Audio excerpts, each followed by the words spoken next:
அனைவருக்கும் வணக்கம். இன்றைக்கு நாங்க FAR ஒரு கட்டாய கேள்வி கன்சாலிடேஷன் பார்க்க போறோம் பிள்ளைகள்.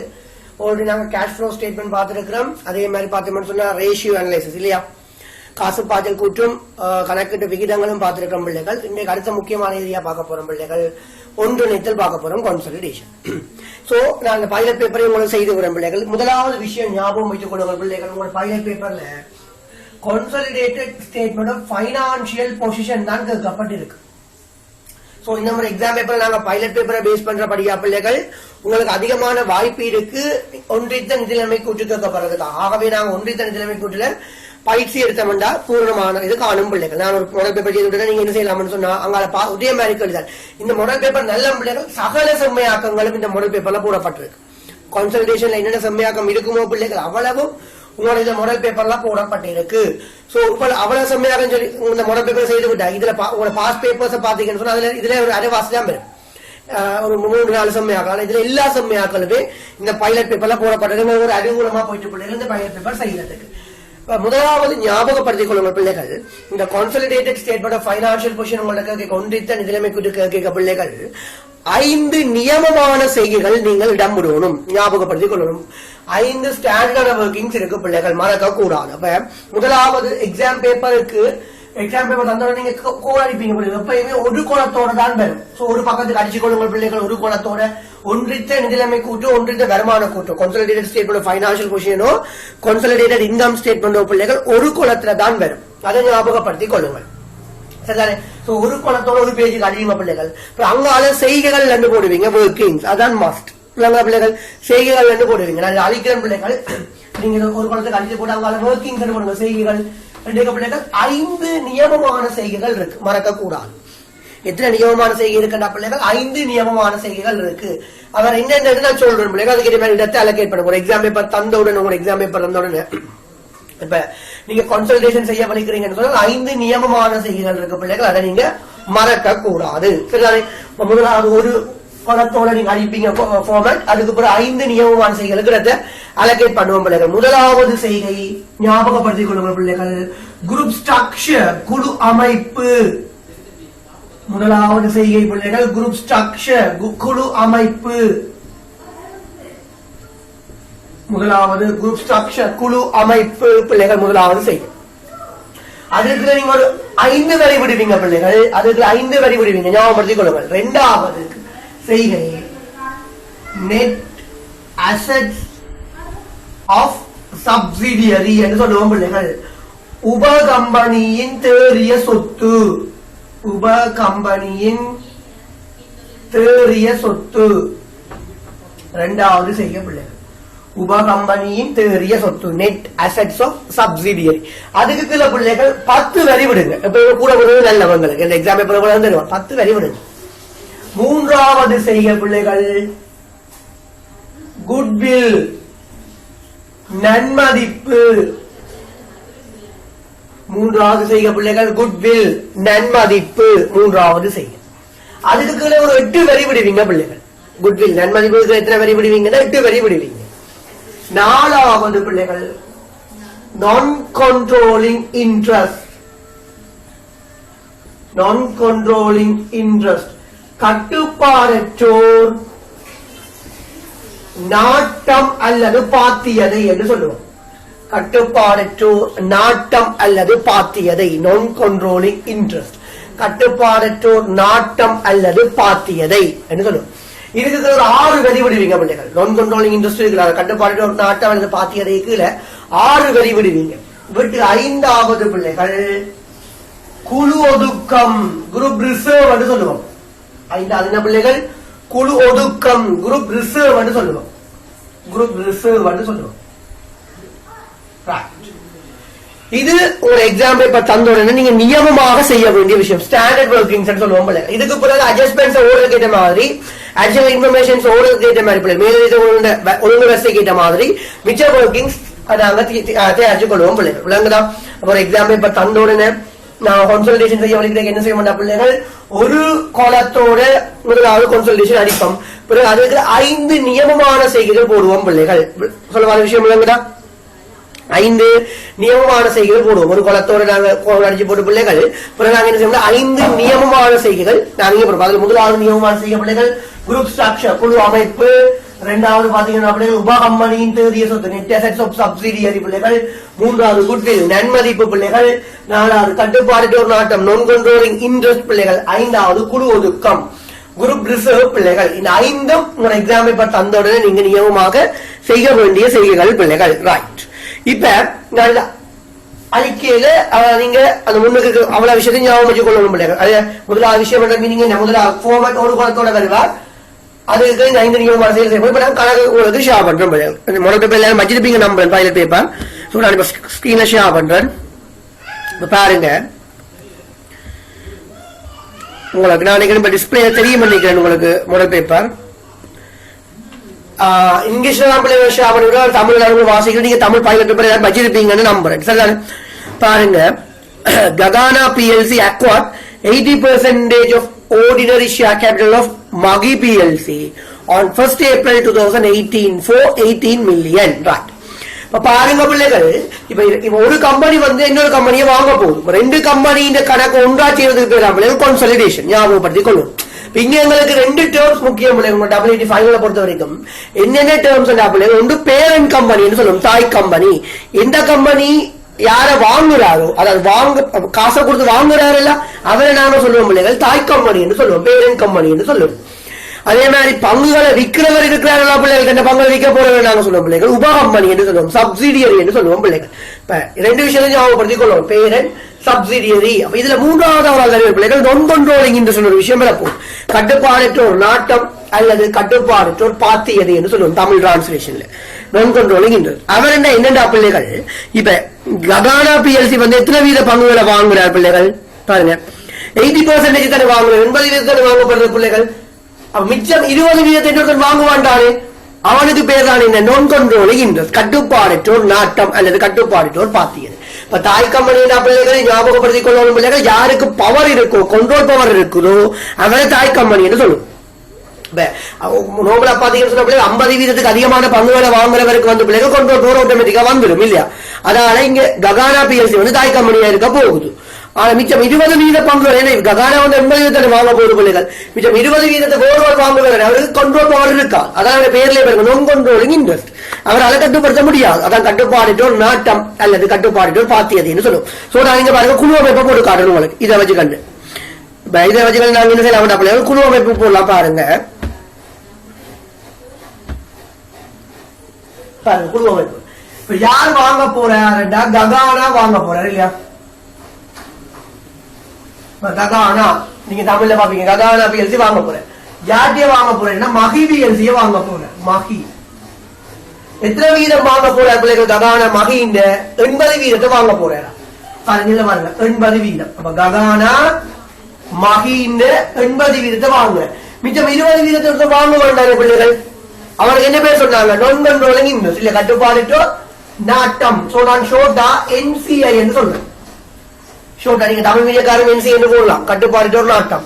எத்தனை வீதம் பெற போகுது, 20% பெற போகுது.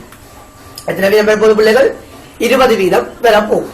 இதோட விடையா 2 விஷயம் காட்டணும். நீங்க நான் எப்ப வாங்குறேன் பிள்ளைகள், டேட் ஆஃப் அக்யூசிஷன் சொல்லுவோம், D.O.A, டேட் ஆஃப் அக்யூசிஷன். கொள்வனவு திகதி, தமிழ் மீடியக்காரன் சொன்னா கொள்வனவு திகதி எப்ப வாங்குறவர் 1 ஏப்ரல் 2018 கணக்கு பிள்ளைகள். 1/4/2018. அடுத்த பிள்ளைகள் போடுவோம் டேட் ஆஃப் ரிப்போர்ட்டிங், அறிக்கையிடும் திகதி. Date of reporting 31/3/2019.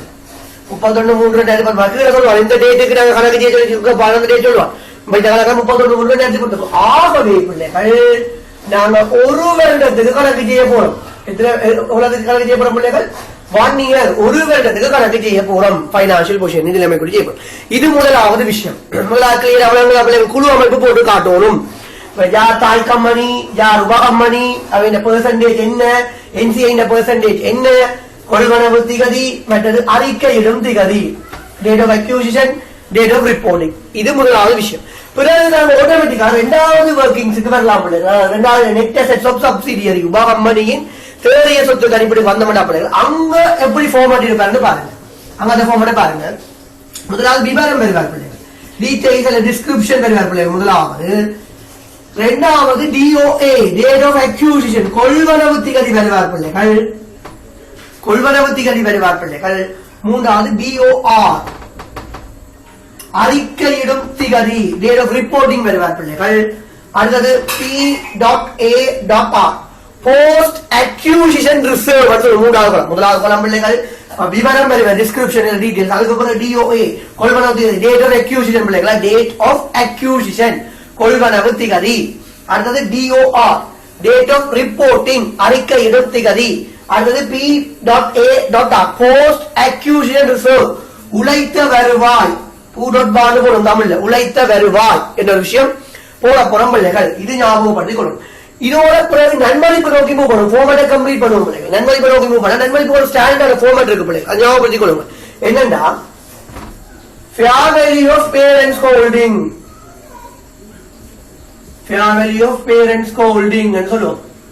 fair value of parents holding தாய் கம்பெனியினால் உபகம்பெனி மீதான முதலீடு, தாய் கம்பெனியினால் உப கம்பெனி மீதான முதலீடு, தாய் கம்பெனியினால் உபகம்பெனி மீதான முதலீடு fair value of parents holding என்று சொல்லுவோம். அடுத்த பிள்ளைகள் value of NCI holding என்று சொல்லுவோம். value of NCI holding கட்டுப்பாடற்றோர் நாட்டத்தின் முதலீடு, கட்டுப்பாடற்றோர் நாட்ட முதலீடு. ரெண்டையும் கூட்டா பிள்ளைகள் மொத்த முதலீடு டோட்டல் இன்வெஸ்ட்மெண்ட், மொத்த முதலீடு டோட்டல் இன்வெஸ்ட்மெண்ட் மொத்த முதலீடு. இதுல இருந்து யாரை கழிப்போம்னா பிள்ளைகள் minus net assets of subsidiaries at date of acquisition உபகம்பெனியின் தேறிய சொத்து, உபகம்பெனியின் தேறிய சொத்து கொள்வனவு திகதியில், உபகம்பெனியின் தேறிய சொத்து கொள்வனவு திகதியில் கழித்தால்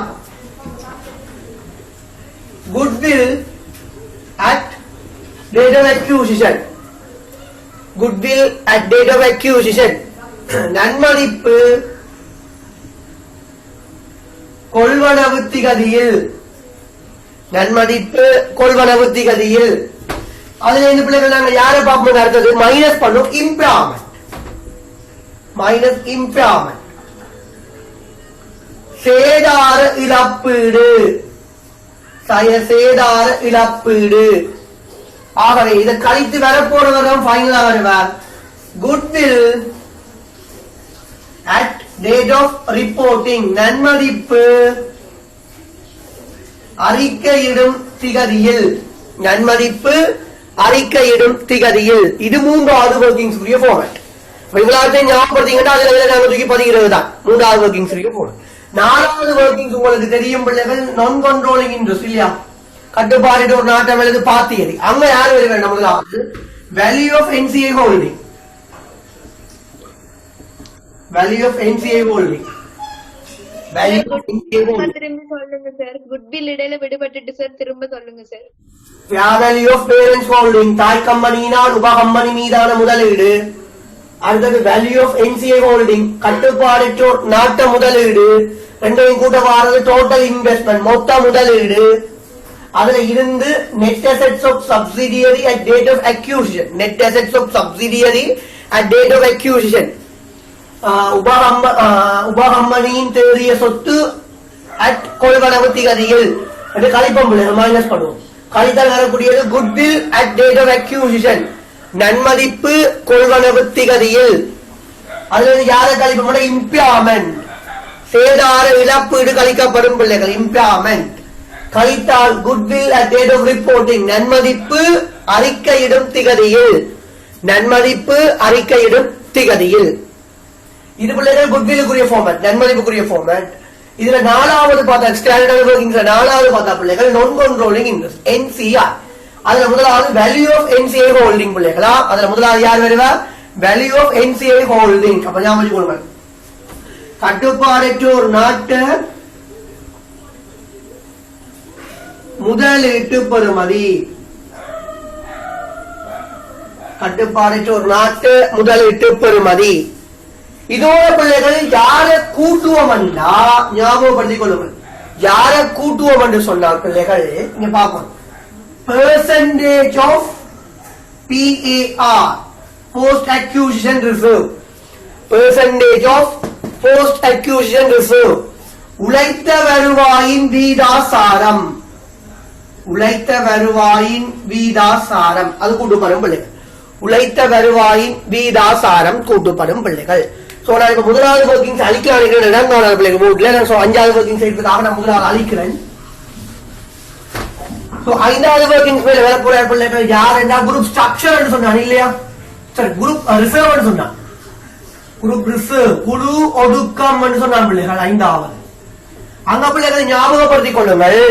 தாய் கம்பெனியின் சகல ஒடுக்கங்களும் எங்க பதிவு செய்யப்படும் என்று சொன்னால் குழு ஒடுக்கத்தில். பேரன் கம்பெனியின் அனைத்து ரிசர்வும் எங்க பதியப்படும் என்று சொன்ன பிள்ளைகள் குழு ஒடுக்கத்தில் பதிவு செய்யப்படும். அந்த வகையில் முதலாவது வரப்போது பிள்ளைகள் P's retained earnings. P's retained earnings தாய் கம்பெனியின் கை கொள்ளாம். முதலாவது வரப்போது பிள்ளைகள் என்ன? தாய் கம்பெனியின் கை கொள்ளாம். தாய் கம்பெனியின் கை கொள்ளாம் பேரண்ட்ஸ் ரீடைன்ட் ஏர்னிங்ஸ் என்று சொல்லுவோம். அடுத்தது பிள்ளைகள் பார்த்தா percentage of post acquisition reserve. உழைத்த வருவாயின் வீதாசாரம். உழைத்த வருவாயின் வீதாசாரம் இது விடுவோம் பிள்ளை. இவ்வளவும் ஒரு எக்ஸாம் பேப்பர் வந்த உடனே நீங்க செய்ய வேண்டிய விஷயம் பிள்ளை. கணக்கு நாங்க வாசிக்கிறதுக்கு முதலே ஒரு எக்ஸாம் பேப்பர் வந்த உடனே நீங்க செய்ய வேண்டிய விஷயம் இவ்வளவு ஞாபகப்படுத்திக் கொள்ளுங்கள் பிள்ளை. சோ நாங்க இனி கணக்கு நோக்கி மூவ் பண்ணுவோம் பிள்ளைகள். சரிதானே? 5 ஸ்டாண்டர்ட் அளவுக்கு இங்க ஃபார்மேட் சொல்லப்பட்டிருக்கு. சோ கணக்கு நோக்கி மூவ் பண்ணுவோம்.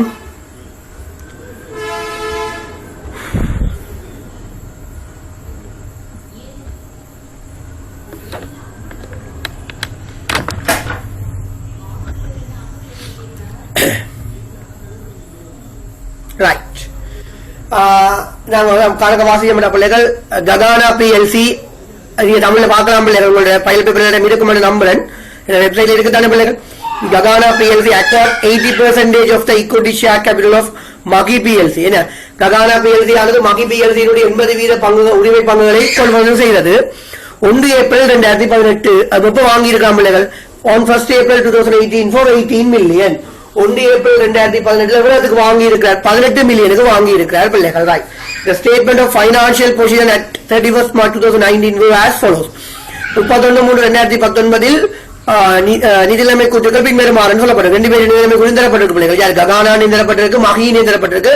இங்க நீங்க பார்க்க வேண்டிய விஷயம் பாருங்க பிள்ளைகள். மேல தரப்பட்ட இன்ஃபர்மேஷன்ஸ் எல்லாம் ருபீஸின் 1000 தரப்பட்டிருக்கு பிள்ளைகள். அதை ஞாபகப்படுத்திக் கொள்ளணும். வேண்டிய தகவல் எல்லாம் என்ன தரப்பட்ட பிள்ளைகள் 1000 தரப்படும். அடிஷனல் இன்ஃபர்மேஷன் வரது நாங்க 1000 படி படிக்கலாம். சோ ஒர்க்கிங்ஸ் நீங்க போட்டுக்கொள்ளலாம் பிள்ளைகள். ₹1000 all workings are ₹1000. அனைத்து செய்கைகளும் ரூபாய் 1000 வெளிப்படுத்தப்படும். அந்த விஷயத்தை நீங்க மென்ஷன் பண்ணணும். LKS ஒன்றின் பிரகாரம் என்ன LKS ஒன்று இதெல்லாம் முக்கியமான விஷயம் பிள்ளைகள். கரன்சி என்ன யூஸ் பண்றோம் LKR, அதே மாதிரி நாங்க 1000 ரூபாய் இருக்கிற ரிப்போர்ட்டிங் டேட்ஸ் எல்லாம் இங்க முக்கியமா பார்க்கப்படும் பிள்ளைகள். ரைட். சோ இப்ப நாங்க எப்பயுமே பிள்ளைகள் தெரியும் அடிஷனல் இன்ஃபர்மேஷன் தான் செய்ய முடியாது. இப்ப குழு அமைப்பு ஆல்ரெடி குரூப் ஸ்ட்ரக்சர் காட்டிட்டு நீங்க கணக்க வாசிக்க யார் வாங்குற, எத்தனை பெர்சன்டேஜ் வாங்கப்படுது, எப்ப வாங்கப்பட்டது, எப்ப நாங்க ரிப்போர்ட் பண்ண போற விஷயம் போட்டீங்கன்னா ரைட். அடிஷனல் இன்ஃபர்மேஷன் இருக்கு வாங்க பிள்ளை. முதலாவது at the date of acquisition all the assets and liabilities of Maggi PLC were reflected at fair value except building. Fair value of the building was higher than by 5 million from its carrying amount. The remaining useful economic life was estimated to be 10 years. Right. பிள்ளைகள் இது என்னன்னா இப்ப நாங்க ஒரு Maggi PLC வந்து பிள்ளைகள் ககானா PLC வாங்க போறாருண்டா Maggi PLC சொல்ற பெருமதிக்கு வாங்க மாட்டேன். அவர் தன் அசெட்ஸ் பெருமதியை புத்தக வரலாற்றுக்கு ஹிஸ்டாரிக்கல் கான்செப்டின் பிரகாரம் அவர் வச்சிருக்காங்க. இவர் என்ன செய்வார்? ஒரு ரீவாலுவேஷன் எக்ஸ்பர்ட்டை கூப்பிட்டு ஒவ்வொரு அசெட்டையும் ரீவாலுவேட் பண்ணுவார். ரீவாலுவேட் பண்ணீங்க பாத்தீங்கன்னு சொன்னாவாம் இந்த பில்டிங் பெருமதி வந்து 5 மில்லியனால கூடி இருக்கான். அதுதான் ஃபேர் வேல்யூ அட்ஜஸ்ட்மென்ட் சொல்லுவோம்.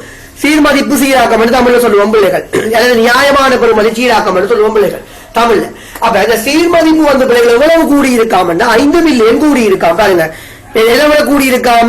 கொண்டு செல்லும் மீதியை விட கூடியிருக்காம். என்ன ஹேரிங் அமௌண்ட்டை விட அதுல ஃபேர் வேல்யூ வந்து எவ்வளவு கூடியிருக்காம் பாருங்க. ஹையர் தேன் சொல்லப்பட்டது பாருங்க, அதிகரித்திருக்கு. எவ்வளவு அதிகரிச்சிருக்காம்? 5 மில்லியன் பிள்ளைகள் அதிகரிக்கப்பட்டிருக்காம். இதுக்குரிய பதிவு ஞாபகப்படுத்திக் கொள்ளும் பிள்ளைகள், அதிகரிக்கும் அல்லது குறையும் 2 சொல்லுவோம் மாறி. அப்போ சொத்து பெறுமதி அதிகரிக்கப்பட்டால் ஞாபகப்படுத்திக் கொள்ளுங்கள், இந்த net assets of subsidiaries net assets கூடும் தானே.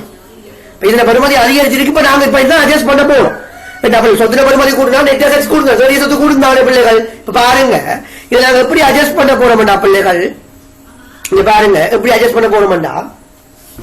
நெட் அசெட்ஸை பொறுத்த வரைக்கும் பிள்ளைகள் உங்களுக்கு தெரியும், கம்பெனி நெட் அசெட்ஸ் எப்படி கண்டுபிடிப்போம்? பெரிய சொத்து assets equal equity plus liability. இதான் அடிப்படை கணக்கெடுச்சவன் பாரு. சொத்து சமன் உரிமை சக பறிப்பு. இப்ப இது assets minus liability is equal equity. சொத்து செய்ய பறிப்பு சமன் உரிமை. அப்ப இங்க உரிமைக்கு சமனாக எது காணப்பட போகுது பிள்ளைகள்? தேறிய சொத்து நெட் அசெட்ஸ் காணப்பட போகுது. கம்பெனியின் உரிமை என்று பார்க்க பிள்ளைகள் உங்களுக்கு தெரியும், கம்பெனியின் உரிமையாண்மையில வந்து பிள்ளைகள் 2 விஷயம் பிரதானமாக காணப்படும். கம்பெனியின் உரிமையாண்மை ஒன்று கூறப்பட்ட சாதாரண பங்கு மூலதனம், ஸ்டேட்டட் ஆர்டினரி ஷேர் கேபிட்டல். 2வது பிள்ளைகள் பாத்தீங்கன்னு சொன்னால் கைக்கொள் லாபம் அல்லது ஒதுக்கங்கள். அதாவது ஒதுக்கம் சொல்லும் பொதுவாக ரிசர்வ், அதுக்குள்ள ஸ்டேட் ரீட்டைல் கைக்கொள் லாபம் எல்லாம், ஜெனரல் ரிசர்வ் எல்லாம், பொது ஒதுக்கம் எல்லாம், ரீவாலுவேஷன் ரிசர்வ் எல்லாம், அது மாதிரி அதை ரிசர்வ் எல்லாம் இல்லையா. அப்ப 2 பேரான விஷயம், 1 பிள்ளைகள் ஸ்டேட்டட் கேபிட்டல், 2வது ரிசர்வ். அப்ப அந்த 2 விஷயத்தை வந்து நான் இங்க போடுவோம். அப்ப ஞாபகம் கொள்ளணும், முதல் அட்ஜஸ்ட்மெண்ட் செய்யறதுக்கு முதல் பிள்ளைகள் 2 விஷயம் பெறுவேன். ஒன்று என்ன? ஷேர் கேபிட்டல் வேல்யூ, 2வது ரிசர்வ் வேல்யூ. சோ இந்த கணக்குக்கு வந்தோம்டா பிள்ளைகள், இந்த கணக்குக்கு வந்தோம்டா இது இந்த ஈக்விட்டி குளத்துக்குள்ள வந்தோம்டா பிள்ளைகள் பாருங்க. ஓடியல் ஷேர் கேபிட்டல் தரப்பட்டிருக்கு. நாங்க 2 பேரும் தந்திருக்கோம் பாருங்க. இது இந்த பைனான்சியல் கொஸ்டின் ககானாண்டே தரப்பட்டிருக்கு, மகிமே தரப்பட்டிருக்கு. பெண்களுக்கு யார்கிட்ட உப கம்பெனி சப்சிடியரி செய்ய போறோம் பிள்ளைகள். சோ சப்சிடியரி இந்த விஷயத்தை எடுத்தோம்னாக்கா, அப்ப ஓடியல் share capital subsidy 12,000, retained earning 2,000. இது எந்த டேட்டுக்குரியது? மேல டேட்டை பார்க்கணும். 31/3/2019 இந்த தகவல் வந்து எந்த டேட்டுக்குரியது பிள்ளைகள்? 31/3/2019 ஆகவே எங்களுக்கு தெரியும் 31/3/2019 ரிப்போர்ட்டிங் டேட். நான் மேல குரூப் செக்ஷன்ல போட்டு காட்டியிருக்கேன், குழு அமைப்புல போட்டு காட்டியிருக்கேன். சோ இங்க பாருங்க, ஸ்டேட்டட் கேபிட்டல் பங்கு மூலதனம் பிள்ளைகள், பங்கு மூலதனம். அதே மாதிரி 2 விஷயங்கள் இருக்க போகுது, ரீட்டைல் ஏர்னிங்ஸ், கைக்கொள் லாபம். 2 விஷயங்கள் இருக்க போகுது. 2மே எந்த டேட்டுக்குரிய எழுதப்பட்டிருக்கு? 31/3/2019. அப்ப இந்த குளத்துக்கு நீங்க தான் போடும். அதுக்கு இருந்து ரேட் ஆஃப் ரிப்போர்ட் எவ்வளவு? 12,000, 8,000. இவர் 12,000 பிள்ளைகள், மற்றவர் 8,000. அப்ப இதுக்குரியது நான் கண்டுபிடிக்கலாம். தந்திருப்பான், ஞாபகப்படுத்திக் கொள்ளணும், அதை வாசிப்போம். டேட் ஆஃப் அக்யூஷனுக்குரிய தந்திருப்பான். கீழே பார்த்தோம்டா 2வது சமயம் பாருங்க, the retail earnings of Maggi PLC at the date of acquisition was 3 million. கொள்வனவு திகதியில் Maggi PLC உடைய கைக்கொள்ளாம எவ்வளவாம்? 3 மில்லியனா. சோ தந்திருக்கானா இல்லையா? சோ நாங்க இப்ப retail earnings date of acquisition போல 3 மில்லியன். ஆனால் ஷேர் கேபிட்டல் தரையில பிள்ளைகள் உங்களுக்கு ரீட்டைல் ஏர்னிங்ஸ் தந்திருக்கிறான், ஷேர் கேபிட்டல் தரையில. இதுதான் உங்களுக்கு ஒரு அசம்ஷன் தாரான் பிள்ளைகள், ஞாபகப்படுத்திக் கொள்ளுங்கள். அடிஷனல் ஷேர் இஷ்யூஸ் இல்ல, பங்குகள பெறுமதியில மாற்றம் இல்லை. அப்ப ரிப்போர்ட்டிங் என்ன பெறுமதி இருக்குதோ அவர் எங்கேயும் பெறுவார், கொள்வனவு திகதிக்கும் பெறுவார். அதுக்கு மட்டும், பங்குக்கு மட்டும் ஞாபகப்படுத்திக் கொள்ளுங்கள். சோ ஷேர் கேபிட்டல் பெறுமதி எவ்வளவு விலை போறார் பிள்ளைகள்? 12,000 பெறும். இப்ப பங்குகளுக்கு மட்டும் பிள்ளைகள் என்ன வராது, ரிப்போர்ட்டிங் டேட்ல இருக்க போற பெறுமதி பிள்ளைகள் அக்யூஷன் டேட்டுக்கும் பெறுவார். சோ 12,000. உழைத்த வருவாய் என்ற விஷயத்துக்கு வந்தோம்னா பிள்ளைகள், இவருக்கு பங்குக்கு இல்ல உழைத்த பெறுமதி மாற்றம் இல்லை. ஆனால் ரீட்டைலரின் கைக்கொள்ள ஆபத்துல பெறுமதி மாறுமே. வாங்கிய ரேட் ஆஃப் அக்யூஷன்ல 3,000 இருக்கு, ரேட் ஆஃப் ரிப்போர்ட்டிங்ல 8,000 இருக்கு. சோ உழைத்த வருவாய் எவ்வளவு வர போகுது பிள்ளைகள்? 5,000 வர போகுது. உழைத்த வருவாய் எவ்வளவு வர போகுது பிள்ளைகள்? 5,000 வர போகுது. விளங்கல சொல்ல வர விஷயம், உழைத்த வருவாய் 5,000. அப்ப இது ஒரு கணக்கு தந்தோடனே நாங்க கண்டுபிடிக்கலாம். ஏன்னா இதுக்கு அட்ஜஸ்ட்மெண்ட் கண்டுபிடிச்சிருக்கோம். எவ்வளவு கூடி இருக்காம்? 5 மில்லியன் கூடி இருக்காங்க. பில்டிங் வருவது வந்து எவ்வளவு கூடி இருக்கான்னு சொல்லியிருக்கான், 5 மில்லியன் கூடி இருக்கான். பாருங்க, இந்த கூட போனவரை இங்கதான் கொண்டது. என்னன்னு கொண்டு வருவோம்னு சொன்னா ஃபேர் வேல்யூ அட்ஜஸ்ட்மெண்ட் போடுவோம். சீர்மதிப்பு சீராக்கம், ரீட்டைல் ஏர்னிங்ஸ் இருக்குல்ல, கைக்கொள்ளாவதுக்கு இல்ல, ஃபேர் வேல்யூ அட்ஜஸ்ட்மெண்ட் என்ன? சீர்மதிப்பு சீராக்கம். யார் கூடி இருக்கிறார்? பில்டிங், கட்டிடம் கூடி இருக்கு. கட்டிடம் கூடி இருக்கு பிள்ளைகள். எவ்வளவு கூடி இருக்கு? 5 மில்லியன். அது கவனமா பார்க்கணும். இவர் 2 இடத்துல வருவார். டேட் ஆஃப் அக்யூஷன்ல வருவார். இல்ல வாங்கிக்கான கூட போகுது பிள்ளைகள். அதே மாதிரி டேட் ஆஃப் ரிப்போர்ட்டிங்லயும் வருவார். பிஆர்ல இல்ல. ஃபேர் வேல்யூ அட்ஜஸ்ட்மெண்ட் எங்க வர போகுது? Date of acquisition and date of reporting. இதுல இன்னொரு விஷயம் பாதிச்சிருக்காங்க பாருங்க. இது நாங்க வாங்கிக்க அதுல பயன்தரும் காலம் 10 வருஷம். வாங்கிக்க அதுல பயன்தரும் ஆயுட்காலம் எத்தனை வருஷமா பிள்ளைகள்? 10 வருடமா என்றா கட்டாயம் காணிய தவிர வேற ஏதாவது ஒன்றுக்கு சீர்மதிப்பு சீராக்கம் வந்தா கட்டாயம் பெருமானத்தை கண்டுபிடிக்கணும் பிள்ளை. காணிய தவிர வேற ஏதாவது சீர்மதிப்பு சீராக்கம் வந்தா கட்டாயம் நாங்க என்ன செய்யணும்? பெருமானத்தை கண்டுபிடிக்கணும். அந்த வகையில பிள்ளைகள் மைனஸ் இதுவே பாருங்க, மைனஸ் டிப்ரிசியேஷன் வருமானத்தை 10,000 பிரிச்சோம் சொன்னா 10,000 பிரிச்சு நாங்க எவ்வளவு காலம் பயன்படுத்திக்கணும்? 1 வருஷம் தான். நாங்க வாங்கினது ரிப்போர்ட் பண்ண போது 1 வருஷம் கண்டுபிடிச்சிருக்கோம். 1 வருஷத்துக்கு 500. அந்த 500 எங்க கழிக்கப்படுவார்னா DOR கழிக்கப்படுவார் பிள்ளைகள். டேட் ஆஃப் ரிப்போர்ட்டிங் வாங்கின பிறகுதான் நாங்க பயன்படுத்தி இருப்போம். வாங்கின டேட்டா கழிக்கப்படாது, DOR கழிக்கப்படும். அதே டைம் PER கழிக்கப்படும். போஸ்ட் எக்யூஷன் ரிசர்வ்லையும் கழிக்கப்படும் பிள்ளைகள். DOR கழிக்கப்படும். அதே போல PER கழிக்கப்படும் பிள்ளைகள். விளங்கிட முதலாவது அட்ஜஸ்ட்மெண்ட் இதுதான் இந்த ஃபேர் வேல்யூ அட்ஜஸ்ட்மெண்ட். இதுல ஃபைனான்சியல் பொசிஷனுக்கு போறது நாங்க ஃபைனான்சியல் பொசிஷன் செய்யவா ஒரு பதிவு காட்டி இருக்கேன். என்ன நிதிநிலைமை குறித்து செய்ய நிதிநிலைமை குறித்த பதிவு காட்டும். ரைட். இப்ப இவர் ஓகே. அடுத்த வந்தோம்டா அப்ப 2 அட்ஜஸ்ட்மெண்ட் முடிச்சிட்டோம் பிள்ளைகள். 3 நான் ஆல்ரெடி நான் ரீடைனிங்ஸ் எழுதிட்டோம் தானே. 3ஆவது Gagana PLC measured the non-controlling interest at fair value at the date of acquisition fair value of NCA was 5 million. பாருங்க அவன் தந்திருக்கான். NCA வந்த பிள்ளைகள் சீர்மதிப்பு முறையில் அணுகுமுறையில் கடைபிடிக்கிறோமா பிள்ளைகள். சோ கொள்வனவு திகதியில வந்து NCA பெறுமதி கட்டுப்பாட்டு நாடத்துல பெறுமதி பிள்ளைகள் 5 மில்லியன். 2 இடத்துக்கு போறேன். குட்வில் கால்குலேஷன் இருக்கு பிள்ளைகள். எங்களுடைய குட்வில் கால்குலேஷன் இருக்கு தானே பிள்ளைகள். அந்த goodwill value of NCA holding இருக்குல்ல, கட்டுப்பாடு நாடத்துல முதலீடு அதுல வருவார் 5 மில்லியன். 5 மில்லியன்.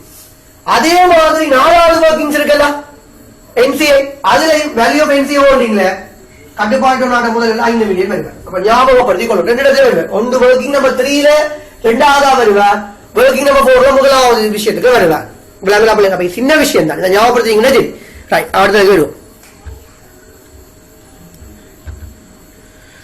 So 4வது வர போற பிள்ளைகள் during the year ended 31st March 2019 Maggi PLC purchased ₹3,000 worth of goods from Gagana PLC.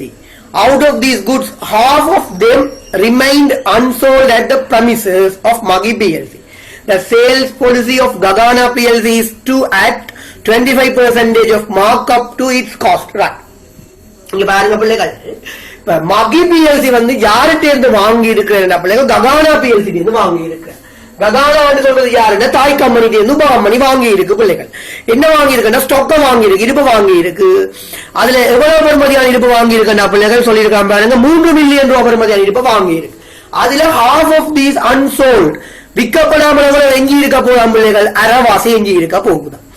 இதே இந்த குரூப் பாலிசி என்ன பிள்ளைகள் எப்படி கண்டுபிடிக்கிறதா?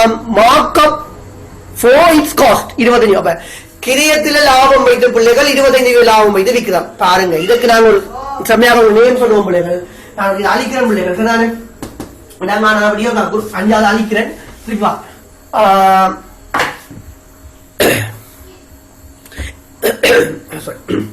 இந்த செம்மையாக ஒரு பேர் இருக்கு பிள்ளைகள், PUP in inventory என்று சொல்லுவோம் பிள்ளைகள்.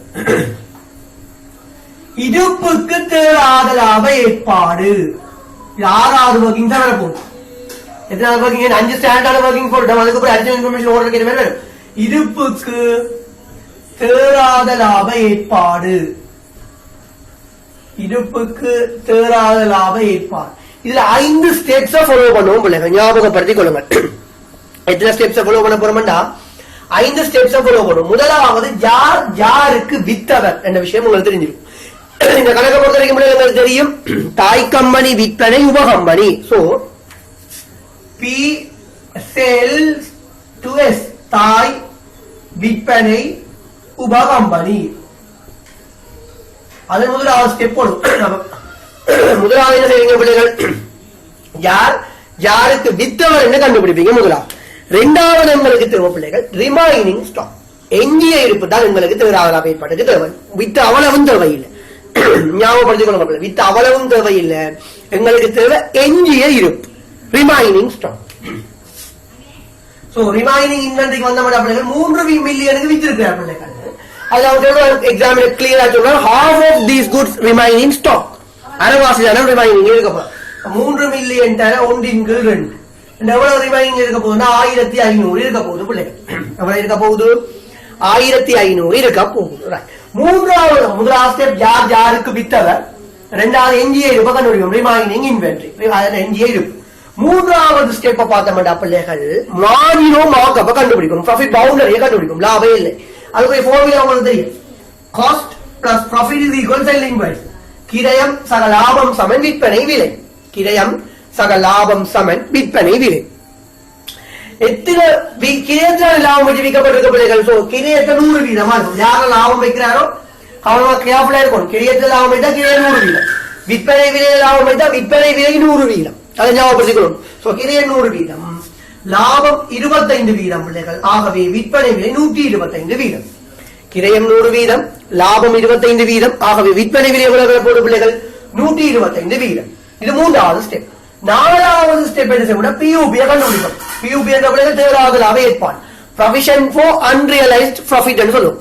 ப்ரொவிஷன் ஃபார் அன்ரியலைஸ்ட் ப்ராஃபிட், பியூபியை கண்டுபிடிக்கும். அதுக்குரிய ஃபார்முலா என்னன்னா, ரிமைனிங் இன்வென்டரி எஞ்சிய இருப்பு, அதன் கீழ் ரிமைனிங் இன்வென்டரி, அதன் கீழ் பிள்ளைகள் செல்லிங் பெர்சன்டேஜ், விற்பனை விலை தர ப்ராஃபிட் லாப வீதம். ரிமைனிங் இன்வென்டரி எஞ்சிய இருப்பு, அதன் கீழ் விற்பனை விலை, செல்லிங் பெர்சன்டேஜ் இன்டு ப்ராஃபிட் லாப வீதம். சோ எஞ்சிய இருப்பு தெரியும் பிள்ளைகள் எவ்வளவு? 1500. செல்லிங் பெர்சன்டேஜ் பார்த்தோம்னா 125, லாபம் எவ்வளவு? 25, லாபம் 25. ஆகவே பிள்ளைகள் எவ்வளவு விலை போற? 300 ரூபாய் விலை போற. எவ்வளவு விலை போற பிள்ளைகள்? 300 ரூபாய் விலை போற. 300 ஆயிரம் 300 விலை போகும் பிள்ளைகள். இந்த லாபம் தேராது தானே? இந்த லாபம் என்ன செய்யாது? உங்களுக்கு தேராது தானே? யாருக்கு தேராக போகுது? வித்தவருக்கு தேராக போகுது. யார் வித்தவர்? தாய் கம்பெனி வித்தவர். வித்தவருக்கு தேராது பிள்ளைகள். யார் வித்தவர்? தாய் கம்பெனி வித்தவர். என்றபடியா தாய் கம்பெனி லாபத்தை என்று கழிக்கும். நான் உங்களுக்கு ஸ்டாண்டர்ட் ஒர்க்கிங் சரிங்க பிள்ளைகள். 5வது ஒர்க்கிங் சொன்னான் குழு ஒடுக்கம், குரூப் ரிசர்வ் சொன்னான். அந்த குரூப் ரிசர்வ் சொல்ல உங்களுக்கு தாய் கம்பெனியினுடைய ஒடுக்கம். இந்த குரூப் ரிசர்வ் வந்து பிள்ளைகள் யாருடைய ஒடுக்கம்? தாய் கம்பெனியின் ஒடுக்கம். சோ அதுல நாங்க ஃபார்மட் போர்டு முதலா பாருங்க, பீன்ஸ் ரீட்டைல் ஏர்னிங்ஸ் போட்டாங்க. தாய் கம்பெனியின் கைக்கொள் லாபம், அதுக்குள்ள பெர்சன்டேஜ் ஆஃப் பிஏஆர் என்ன உழைத்த வருவாயின் வீதாசாரம் போடுறாங்க. அதுக்கு கீழே பிள்ளைகள் கழிச்சு கொள்ளுவீங்கள் என்னண்டு பியூபி இன்வென்டரி, இருப்பின் தேராத லாப ஏற்பாடு. என்ன அவருக்கு தேராது. சோ அதுல கழிச்சு கொள்ளுங்க. 5வது ஒர்க்கிங்ஸ்ல 3வது முதல் 2 விஷயம் போட்டுருப்பீங்க. 3 மைனஸ் பியூபி இன்வென்டரி எவ்வளவு? 300 மைனஸ் பியூபி. அப்படி ரெட்ட பதி முடிக்கணும். இது கணக்கு முடிக்கணும் ஒர்க்கிங்ஸ்ல. Group reserve debit, group reserve debit, குழு ஒதுக்க கணக்கு வரவு 300. குரூப் ரிசர்வ் டெபிட், குழு ஒதுக்க கணக்கு வரவு 300. இன்வென்டரி கிரெடிட், இன்வென்டரி கிரெடிட், இருப்பு செலவு, இருப்பு செலவு.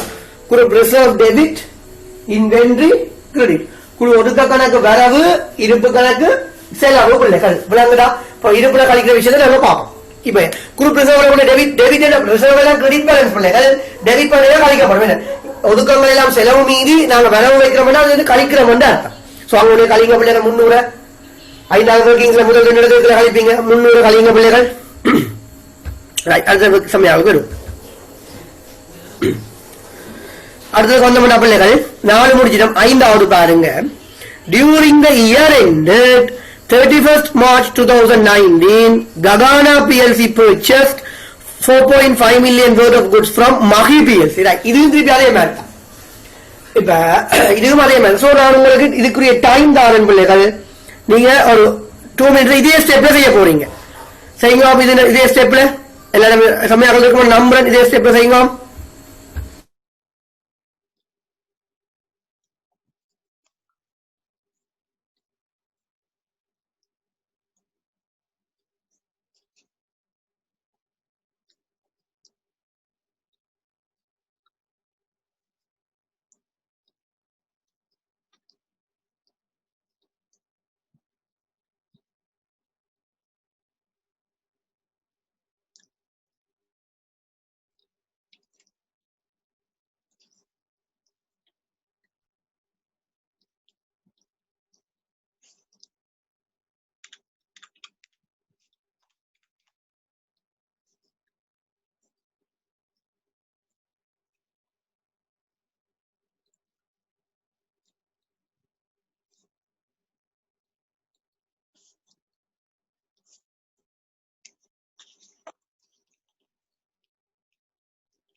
375 ஒரு ஆள் போட்டுருக்கீங்க. ஆன்சர் செக் பண்ணுவோமா?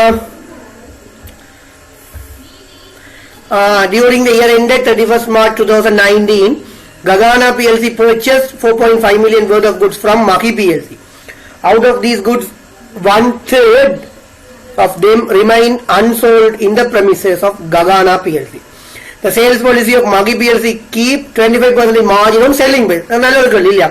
முதல் மார்க்அப் தான் இப்ப மார்ஜின் தாரான், ரைட்? எவ்வளவு 4500 1/3 இருக்கு, 25% மார்ஜின் செல்லிங், ரைட்? இப்ப பாருங்க நான் என்ன ஃபாலோ பண்ண போறோம்டா, இப்ப இவரை பார்ப்போம். விற்பனையாளர் யாரு, கொள்வனவாளர் யாருன்ற விஷயத்தை கண்டுபிடிக்கணும். விற்பனையாளர் யாரு, கொள்வனவாளர் பார்த்தா இங்க உபகம்பெனி விற்பனை தாய் கம்பெனி என்று போடுவீங்க. இங்க மகினானை ககானாக்கு விற்குது, உபகம்பெனி விற்பனை தாய் கம்பெனி, ரைட்? அடுத்தது பிள்ளைகள் ரிமைனிங் இன்வென்ட்ரி கண்டுபிடிக்கணும். ரிமைனிங் ஸ்டாக் கண்டுபிடிக்கணும், ரிமைனிங் இன்வென்ட்ரி. இந்த கணக்கை பொறுத்த வரைக்கும் பிள்ளைகள் 4500 ரூபாய்க்கு வித்திருக்கிறோம், அதுல 1/3 வந்து ரிமைனிங் இருக்க போதாம் இல்லையா? 4500 1/3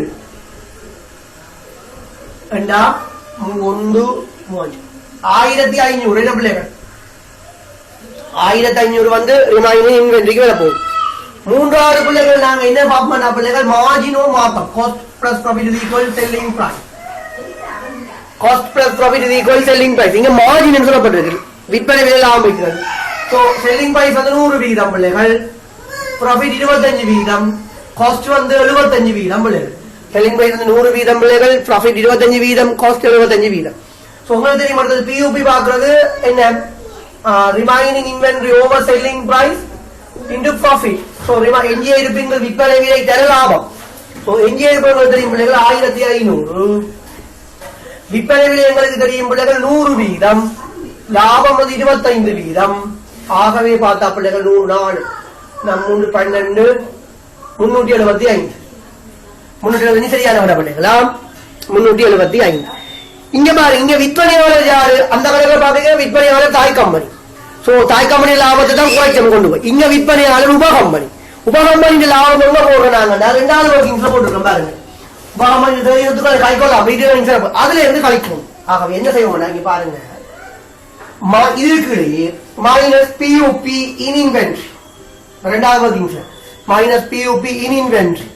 எந்த பணம் கண்டா டிஓஆர்லையும் பிஆர்லையும் கழிப்போம். இந்த வாங்கினா பிறகு குழு. ஆகவே 375 டிஓஆர்ல கழிக்கப்படும், அதாவது அறிக்கை கதியிலையும் உழைத்த வருவாயிலே கழிக்கப்படும். ஆகவே நெட்டபடி மேல போடுவோம் பிள்ளைகள், net assets of subsidiaries account debit. உபகம்பெனியின் தேறிய சொத்துக்களுக்கு வரவு 375, இருப்பு கணக்கு செலவு 375. உபகம்பெனியின் தேறிய சொத்துக்களுக்கு வரவு 375, இருப்பு கணக்கு செலவு 375. உபகம்பெனியின் தேறிய சொத்து கணக்கு வரவு 375, இருப்பு கணக்கு செலவு 375. Net assets of subsidiaries account debit 375, inventories account credit 375 பிள்ளைகள் ஞாபகப்படுத்திக் கொள்ளணும். சரிதானே, ரைட்? சோ இவரை பார்த்துட்டோம் பிள்ளைகள். அடுத்த அட்ஜஸ்ட்மெண்ட்ஸுக்கு வருவோமா? அடுத்த அட்ஜஸ்ட்மெண்ட் வந்தோம்டா 5வது பார்த்துட்டோம் பிள்ளைகள். 6வது, on 1st April 2018 Mahi PLC sold a motor vehicle to Gagana PLC for 8 million and its carrying amount of the motor vehicle at the date of sale was 5 million. The remaining useful life of motor vehicle at this date of sale was 5 years. Right. பிள்ளைகள் யார் யாருக்கு Moto vehicle வித்திருக்கிறார்? Mahi PLC வந்து பிள்ளைகள் ககானா PLCக்கு வித்திருக்கு. மஹி என்றது யாரு? உபகம்பெனி தாய் கம்பெனிக்கு வித்திருக்கு இல்லையா? சோ எவ்வளவு ஹேரிங் அமௌண்ட் கொண்டு செல்லும் மீதி எவ்வளவு 5 மில்லியன். எவ்வளவுக்கு வித்திருக்கிறார் பிள்ளைகள்? 8 மில்லியனுக்கு வித்திருக்கார். சோ இவர் யார் என்றா அது அழிக்கிற பிள்ளைகள். நான் இந்த 8வது ஒர்க்கிங் தர போறேன் இல்லையா? 8வது ஒர்க்கிங் போடுவீங்க பிள்ளைகள். PUP in non-current assets. PUP in non-current assets பிள்ளைகள். என்னண்டா நடைமுறை எல்லா சொத்திற்கு தேராத லாப ஏற்பாடு. நடைமுறை எல்லா சொத்திற்கு தேராத லாப ஏற்பாடு. PUP in non-current assets. நடைமுறை எல்லா சொத்திற்கு தேராத லாப ஏற்பாடு. அந்த வகையில பிள்ளைகள் இங்கேயும் நாங்க இங்க ரெண்டு விஷயம் வரும் பிள்ளைகள். இருப்பை பொறுத்த வரைக்கும் நாங்க தனிய தேராத லாப ஏற்பாட்டை மட்டும்தான் கண்டுபிடிப்போம். இங்க அப்படி இல்லை. தேராத லாப ஏற்பாட்டை கண்டுபிடிக்கிற அதே டைம் பிள்ளைகள் டிப்ரிசியேஷனையும் டிடக்ட் பண்ண வேண்டி வரும். ஏனென்றால் இந்த கணக்கப்படி பாத்தீங்கன்னா பிள்ளைகள் உண்மையான அந்த சொத்து பெறுமதி 5 மில்லியன். ஆனால் இவர் எத்தனை மில்லியனுக்கு வித்திருக்கிறார் பிள்ளைகள்? 8 மில்லியனுக்கு வித்திருக்கிறார். இப்ப இந்த 3 மில்லியன் மணி லாபம் தேராத கண்டுபிடிப்போம். லாபத்தை இல்லாமல் செய்யலாம் பிள்ளைகள். அதுக்கு தேவையில்லாமல் பெருமானத்தை டிப்ரிசியேஷன் இல்லாமல் செய்ய தனி வரும். ரெண்டு விஷயம் விற்பனையாளர்கிட்ட பாயிண்ட் ஆஃப் வியூல லாபத்தை இல்லாமல் செய்வோம் பிள்ளைகள். கொள்வனவாளர்கிட்ட பாயிண்ட் ஆஃப் வியூல வந்து பிள்ளைகள் வருமான தேவை இல்லாமல் செய்வோம். ஞாபகப்படுத்த இருப்புக்கு தேராத ஏற்பாடு இருப்புக்கு வருமானத்தை செய்யறது இல்லை. அதனால அங்க ஒரே ஒரு பதிவு தான் இந்த தேராத லாப ஏற்பாட்டை மட்டும் தூக்கிட மாட்டான். ஆனால் நடைமுறை அல்லாத சொத்துக்கு தேராத லாப ஏற்பாடு வரைய பிள்ளைகள் கட்டாயம் நாங்க என்ன செய்யணும் என்று சொன்னால் தேராத லாப ஏற்பாட்டை எலிமினேட் பண்ணிக்க நீக்க அதே டைம் அதற்கு தேவையில்லாமல் செய்யப்பட்ட பெருமான தேவையும் இல்லாமல் செய்யணும். அடிஷனல் டிப்ரிசியேஷனையும் டிடக்டட் செய்யணும் பிள்ளைகள். ரைட். அந்த வகையில பியூபியை கண்டுபிடிப்போம். முதல் நாம பியூபியை தேராத லாப ஏற்பாடு பார்க்க பிள்ளைகள் இதுக்குரிய ஃபார்முலா ஒரே ஒரு விஷயம் தான். என்னென்ன கண்டுபிடிப்போம்? செல்லிங் பிரைஸ் விற்பனை பெறுமதி கொண்டு செல்லும் மீதி ஹேரிங் வேல்யூ. விற்பனை விலை கொண்டு செல்லும் மீதி. விற்பனை விலை கொண்டு செல்லும் மீதியை கழிச்சா சரி. அந்த வகையில பிள்ளைகள் இவர் எவ்வளவு வரப்போது? 3 மில்லியன் வருவார். பியூபி எவ்வளவு தேராத போது? 3 மில்லியன் வரப்போகுது. பியூபி எவ்வளவு வரப்போகுது பிள்ளைகள்? 3 மில்லியன் வரப்போகுது பியூபி. அந்த வகையில பிள்ளைகள் யார் விற்பனையாளர்? உபகம்பெனி. அவருக்கு இந்த லாபம் தேராது தானே. டபுள் என்டிஏ பார்த்தோம்னா நெட் அசெட்ஸ் ஆஃப் சப்சிடியரிஸ் டெபிட். உபகம்பெனியின் தேறிய சொத்து கணக்கு வரவு 3 மில்லியன். உபகம்பெனியின் தேறிய சொத்து கணக்கு வரவு 3 million. Net assets of subsidiaries account debit 3 million. அடுத்து பார்த்தோம்னு சொன்னா பிபிஇ கிரெடிட் 3 மில்லியன்.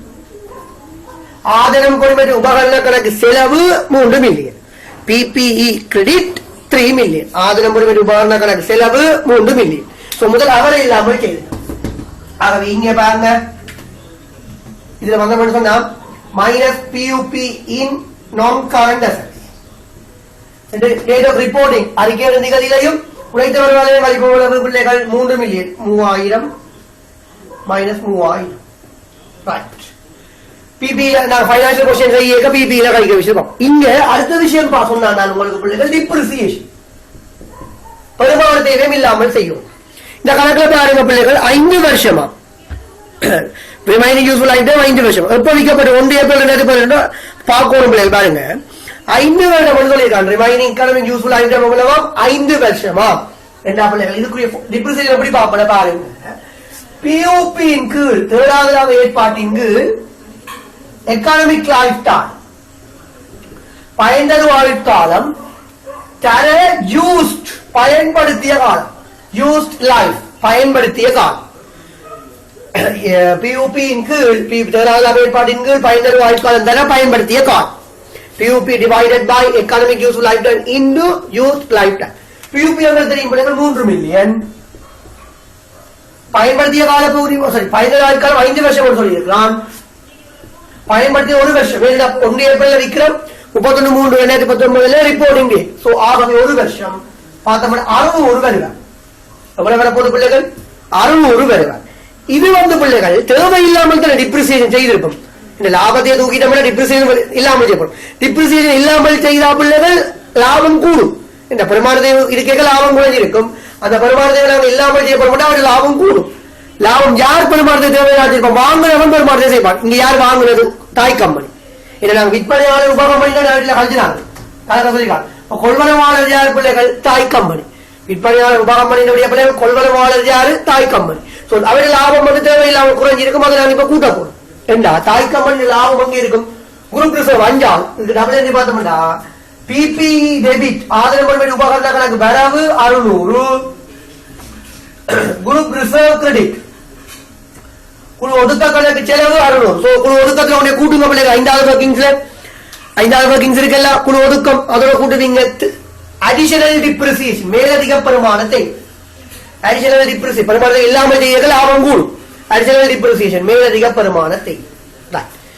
இவ்வளவுதான் பிள்ளைகள் இங்க உங்களுக்கு சொல்லப்பட்டு செம்மையாக்கம் நினைக்கிறேன். ரைட். அவளை செம்மையாக பார்த்துட்டோம். இனி நாங்க கணக்க பினிஷ் பண்ண போறோம்.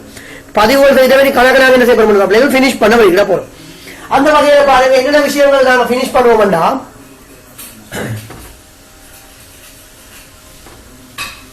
என்ன விஷயம் பினிஷ் பண்ண போறோம் பிள்ளைகள் பாருங்க. முதல் இந்த தேர்ட் இயர் சொத்தை கம்ப்ளீட் பண்ணணும் பிள்ளைகள். இனி நாங்க என்ன செய்ய போறோம் பிள்ளைகள், இந்த தேர்ட் இயர் சொத்தை கம்ப்ளீட் பண்ண வலிக்கிறோம். நெட் அசெட்ஸை கம்ப்ளீட் பண்ணுவோம். சரிதானே? இப்ப நெட் அசெட்ஸை கம்ப்ளீட் பண்ண பிள்ளைகள் பாருங்க, இப்ப கூட்டம் மட்டும் 12 13 15 20,000. DOA இந்த கூட்டத்தொகை வந்த பிள்ளைகள் 20,000. DOR கூட்டம் 12 20 25 25ல பார்த்தா பிள்ளைகள் எவ்வளவு போகுது? 3875. பாப்பம்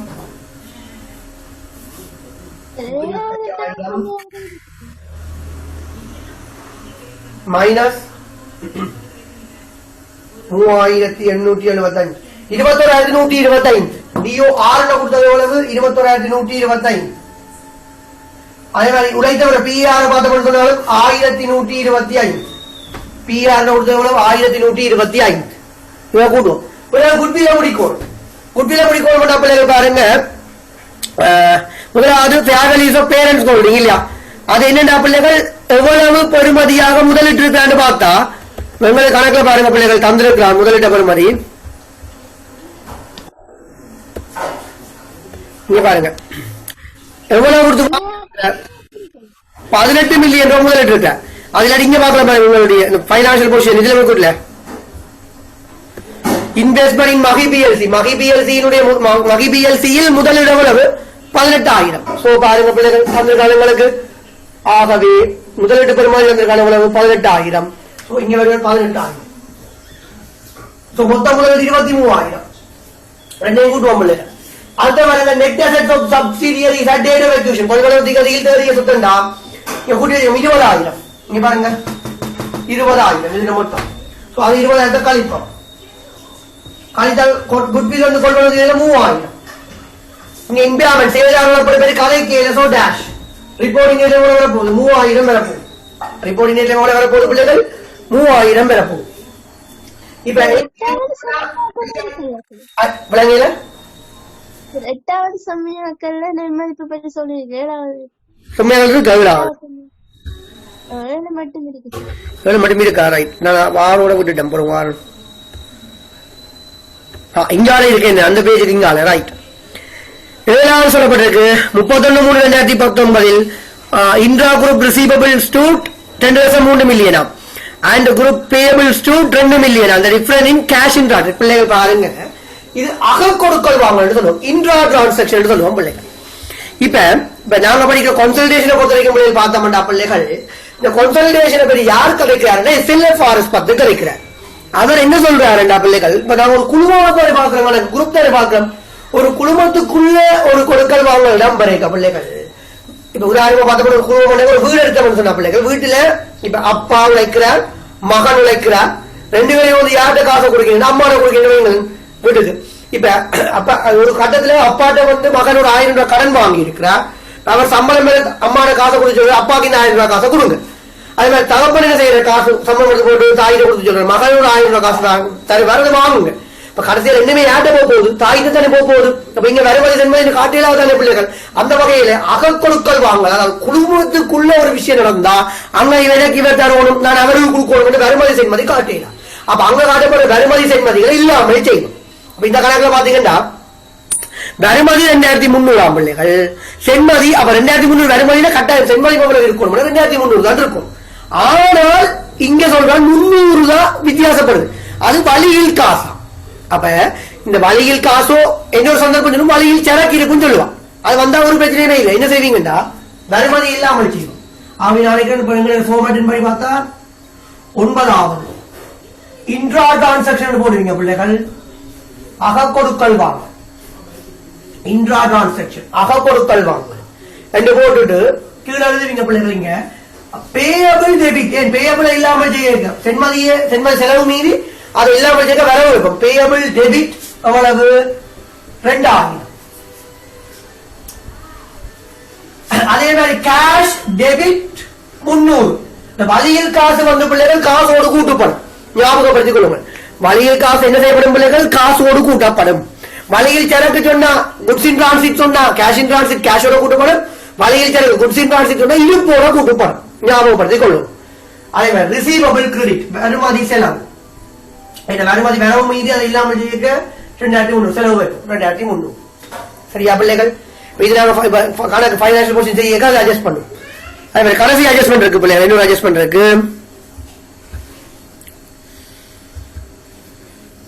31/3/2019 குட்வில் ஹேட் இம்பேர்ட் பை 800. அப்ப இம்பியாமெண்ட் தந்துருக்கலாம் பிள்ளைகள். ரைட். இப்ப குட்வில் வந்தவங்கள இம்பியாமெண்ட் ஆக போகுது. அப்ப இங்க வந்தவங்க குட்விலுக்குள்ள குட்வில் இம்பியாமெண்ட் எவ்வளவு? 800. ஆமா, என்ன 800 சொல்லப்பட்டது? எவ்வளவு சொல்லப்பட்டது? 800. ரைட்.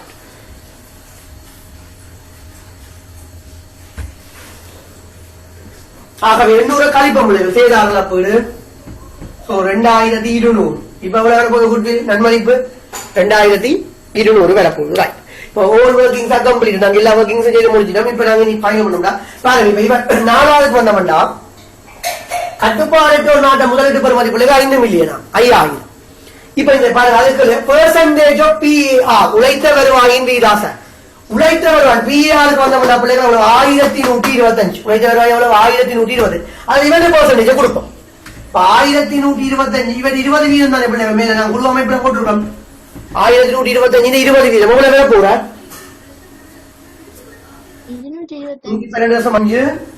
225 225 பேருக்கு கூட்டுப்படுவேன்.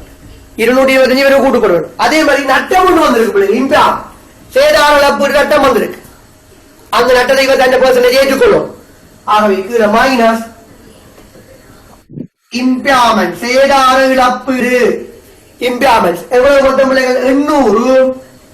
800 20% பார்த்தோம்னா பிள்ளைகள் நாளைக்கு 80 160 கழிப்படும். 160 கழிவட்டா எவ்வளவு எவ்வளவு போடும் பிள்ளைகள்? 5065 வருவார். எவ்வளவு எவ்வளவு போடும்? 4000 கொடுத்தோம், 5065 வருவார். 4000 NCA கொடுத்தோம். இப்ப 5வது பெறும் குரூப் ரிசர்வ், கடைசி ஒர்க்கிங் இல்லையா? 5வது வந்தோம்னா குரூப் ரிசர்வ் குழு ஒடுக்கம் அதுல 2 ஸ்பேஸ் பீஸ் ரீட்டைன் earnings. 2வது பிள்ளைகள் percentage of post acquisition reserve. அதுக்கு என்ன செய்யறாங்க? முதலாவது பிள்ளைகள் மைனஸ் பண்ணாங்க. PUP எவ்வளவு PUP மைனஸ் பண்ணிருந்தாங்க? குரூப் ரிசர்வ் முதலாவது எவ்வளவு PUP மைனஸ் பண்ணாங்க பிள்ளைகள்? எவ்வளவு? 300. எவ்வளவு? 300. வேற பிளஸ் பண்ணிருந்தாங்க என்ன பிள்ளைகள்? Additional depreciation. எவ்வளவு அடிஷனல் டிப்ரிசியேஷன்? எவ்வளவு? 600. ரெண்டு என்ன பிள்ளைகள்? இப்ப இங்க பாருங்க, இதை விட இம்பியாமெண்ட் அவன் 10% ஏற்றுக்கொண்டார் பிள்ளைகள், சேதார இழப்பீடு. இவர் 10% ஏற்றுக்கொள்ளும். 800 80%. 640 கழிப்படுவா. அதே மாதிரி பீஸ்ல ரீட்டைல் earnings கணக்குல வந்தோம்னா பாப்போம் பிள்ளைகள். கணக்குள்ள வந்தா தாய் கம்பெனியில கை கொள்ளாமதுக்கு வந்தோம்னா பிள்ளைகள்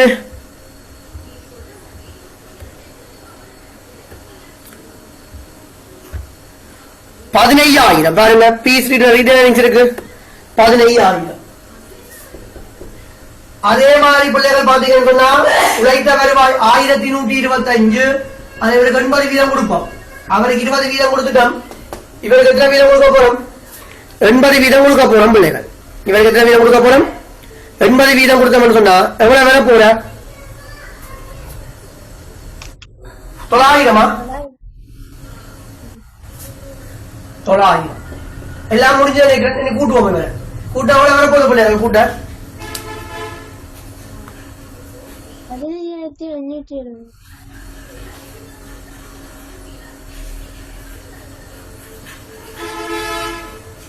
15,560. சரியா பிள்ளை? 15,560. 15,560. எல்லா ஒர்க்கிங்ஸும் முடிச்சிட்டோம் பிள்ளைகள். எல்லா ஒர்க்கிங்ஸும் முடிச்சிட்டோம். இது ஒரு நல்ல கணக்கு. இந்த சகல சிலபஸ்ல இருக்கிற எல்லா ஒர்க்கிங்ஸும் தந்திருக்கலாம். உலகம் திரும்பி பார்த்துட்டு போனீங்கன்னா கன்சல்டேஷன்ல ஃபுல் மார்க்ஸ் ஸ்கோர் பண்ணலாம். இப்ப இதை அழிக்கிறேன் பிள்ளைகள் தான். அழிச்சு போட்டு நாங்க அந்த கணக்குள்ள முதல்ல அடிச்சுமே கோல் அடிச்சுக்கமே அடிச்சுமே ஒரு ஃபார்வர்டோட ஒரு வரியோட பிள்ளைகள் அந்த ஒரு வரியோட அடிச்சுக்கமில்ல அதுக்கு வருவோம் ஒரு குளத்துல அடிச்சுக்கமில்ல பிள்ளைகள் அதுக்கு வந்த வேண்டாம் பாருங்க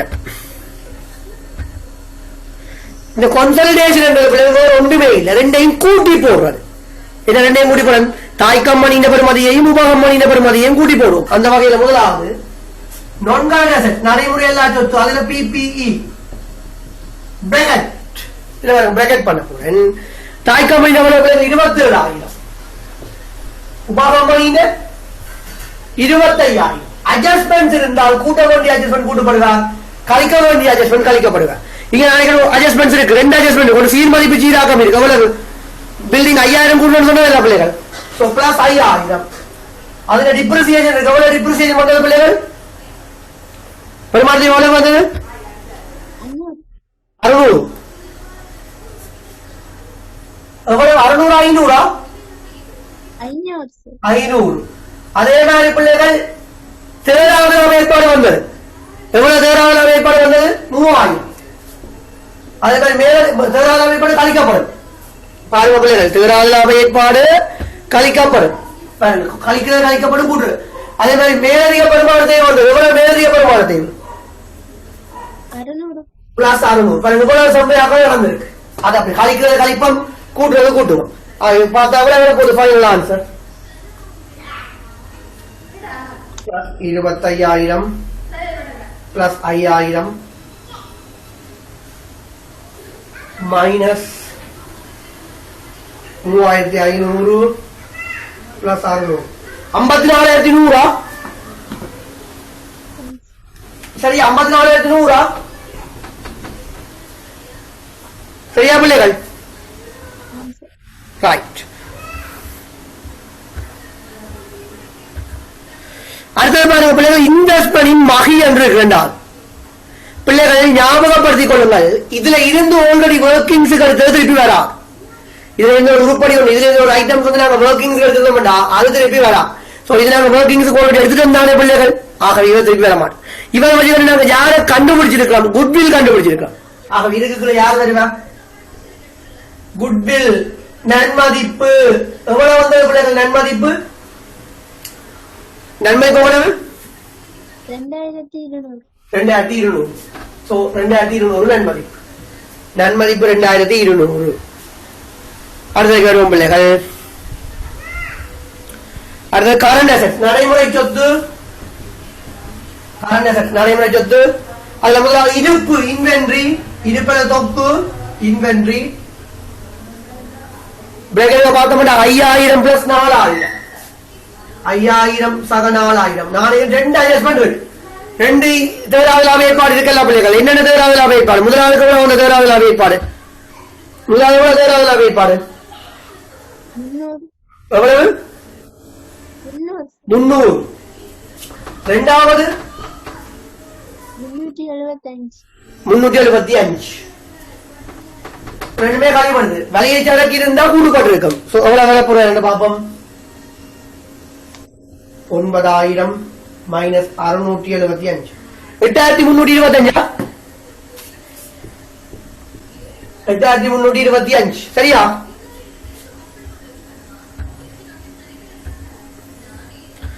ட்ரேட் ரிசீவபிள்ஸ் அடுத்தது வியாபார வருமதிகள் எவ்வளவு 8,000 சக 3,500 8,000 சக 3,500 இங்கேயும் ஒரு சொம்மையாக்கள் இருக்கு பிள்ளைகள் வியாபார வருமதிகளே ஒரு சொம்மையாக்கள் இருக்கு என்ன சொம்மையாக்கள் அந்த அகக்கொழுக்கள் வாங்கல் வருமதி கழிக்கோணும் இல்லையா எவ்வளவு 2,300 மைனஸ் 2,300 கழித்தால் 8,000 சக 3,500 மைனஸ் 2,300 9,200 இப்ப எவ்வளவு வரப்போறேன் பிள்ளைகள் 9,200 9,200 வரப்போறேன் அடுத்தது வந்தோம்டா பிள்ளைகள் அடுத்தது கேஷ் அடுத்தது பிள்ளைகள் கேஷ் அண்ட் கேஷ் ஈக்குவல் காசும் காசுக்கு சமனானது 2,000 சக 1,000 இதுல ஒரு காசு இருக்கு பிள்ளை வளையடிச்சா காசு 300 கூட்டுவோம் 3300 ஒரு ஆதாரம் பிள்ளைகள் இந்த மொத்த சொத்துன்ற பக்கம் இல்லையா சொத்து பக்கம் முடிச்சிட்டான் சொத்து பக்கம் முடிச்ச கூட்டுறோம்டா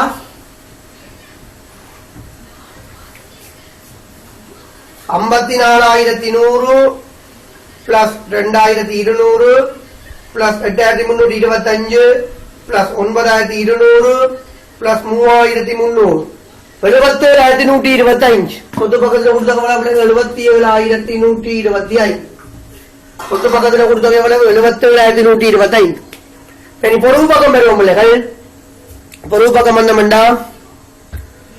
பக்கம் வந்தமெண்டா பிள்ளைகள் முதலாவது இக்குட்டி உரிமையாண்மை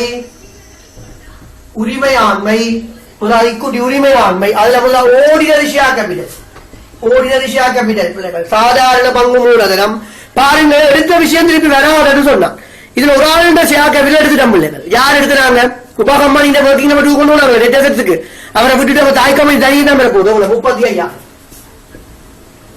35,000 அடுத்த சிக்கல் என்ன ரீட்டைல் ஏர்னிங்ஸ் 2 பேர்ட்டையுமே எடுத்துட்டோம் நாங்க ரீட்டைல் ஏர்னிங்ஸ் என்ன செய்த பிள்ளைகள் தாய் கம்பெனியும் எடுத்துட்டோம் உப கம்பெனியும் எடுத்துட்டாங்க யாரை கண்டுபிடிச்சு வச்சிருக்கோம் பிள்ளைகள் ரீட்டைல் ஏர்னிங்ஸ் எடுத்து ஒர்க்கிங் நம்பர் 5 என்ன குரூப் ரிசர்வ் கண்டுபிடிச்சு வச்சிருக்கோம் ஒர்க்கிங் நம்பர் 4 என்சிஏ கண்டுபிடிச்சு வச்சிருக்கோம் ஆகவே ரீட்டைல் ஏர்னிங்ஸ் வார இடத்துல யார் வர போறாருண்டா ஒர்க்கிங் நம்பர் 5 பெறுவார் ஒர்க்கிங் நம்பர் 4 வர போறார் ஒர்க்கிங் நம்பர் 5 குரூப் ரிசர்வ் எவ்வளவு டோட்டல் எவ்வளவு குரூப் ரிசர்வ் குழு ஒதுக்குறது மொத்தம் 15,560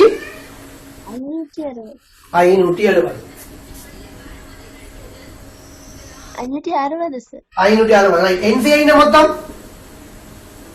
5,065 விளங்கில 5,065 65 ரைட் இரண்டு கொடுத்துட்டோம்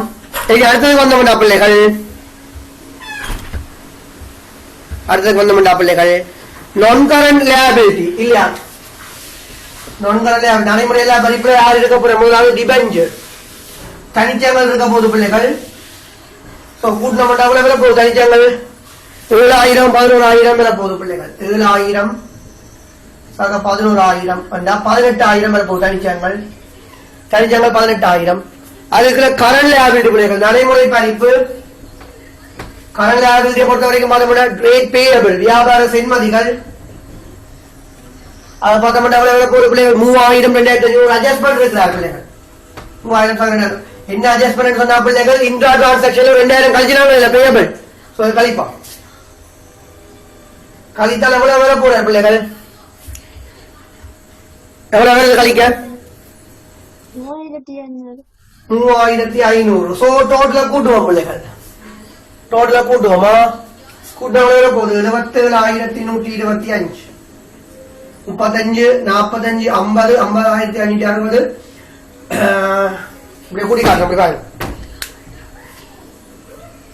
35,000 சக 15,560 சக 5,065 சக 18,000 சக 3,500 77,125 இதுதான் பிள்ளைகள் உங்களுடைய கான்சாலிடேஷன் கஷ்டம் இல்லை அவ்வளவு செம்மையாக்கள் உங்களுக்கு சொல்லி தந்திருக்கேன் இது ரெக்கார்ட் வீடியோஸ் உங்களுக்கு சென்ட் பண்ண நாளைக்கு சென்ட் பண்ண பண்ணிக்கணும் ஆல்மோஸ்ட் நாளைக்கு இல்ல சனிக்கிழமை குள்ள சென்ட் பண்ண பிள்ளைகள் உங்களுக்கு சரிடே சோ நீங்க திருப்பி போட்டு பார்க்கலாம் இந்த அட்ஜஸ்ட்மெண்ட் ஒவ்வொரு பாஸ் பேப்பர் செய்த ஸ்டெப்ஸ் காட்டி இருக்கு நீங்க அட்ஜஸ்ட்மெண்ட் செய்து பார்க்கலாம் பிள்ளைகள் சரி என்னோட கிளாஸ் சந்திக்கும் இன்னொரு மாடல் பேப்பரோட கன்சல்டேஷன் பாஸ் பேப்பர் நீங்க செய்து பார்க்கலாம் ரைட் ஓகே